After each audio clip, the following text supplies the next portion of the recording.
ఏం చెప్పబోతున్నారు? అంటే రాజకీయాల్లో మార్పు కోరుకుంటున్నారా? సమాజంలో మార్పు కోరుకుంటున్నారా? అసలు ఏమి ఈ ఈ స్ ఈ ఈ కథ ద్వారా మీరేం చెప్పబోతున్నారు? ఈ కథ ద్వారా ఏమర్థమవుతుందంటే అండి, చూసినప్పుడు మనకు చదువు ఎంత ఇంపార్టెంట్, ఒక చట్టం తెలుసుకోవటం ఎంత ఇంపార్టెంట్. 18 ఇయర్స్ దాటిన తర్వాత ఆహ్, మన లైఫ్ స్టైల్ మొత్తం, ఎకానమీ మొత్తం పవర్ పాలిటిక్స్ మీద డిపెండ్ అయ్యి ఉంది. So, politics okay.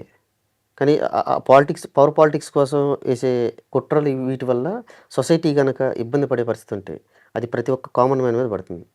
అది కరెక్ట్ చేసుకుంటాడు చూసే ప్రేక్షకుడు. అరే, ఇది నిజమే కదా! ఇలా జరిగితే మనకే కదా ఎఫెక్ట్.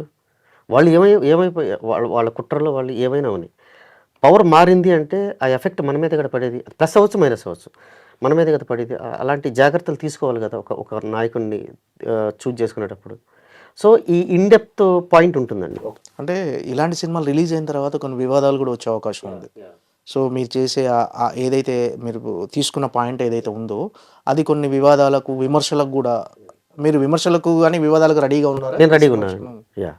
అంటే మీకు ఇలాంటి డౌట్ ఏమైనా ఉందా? డెఫినిట్‌గా ఈ సినిమా రిలీజ్ తర్వాత కామెంట్స్ వస్తాయని డౌట్ ఉందండి. కామెంట్స్ దాన్నేమంటారు, మనోభావాలు. మా ఇన్సిడెంటే కదా ఇది అని అనుకున్నప్పుడు, ఓకే, మీ ఇన్సిడెంట్ అనుకున్నప్పుడు మీరు ఫీల్ అవ్వండి అంటాను. అంతే. నేను I don't care. Okay. I don't care.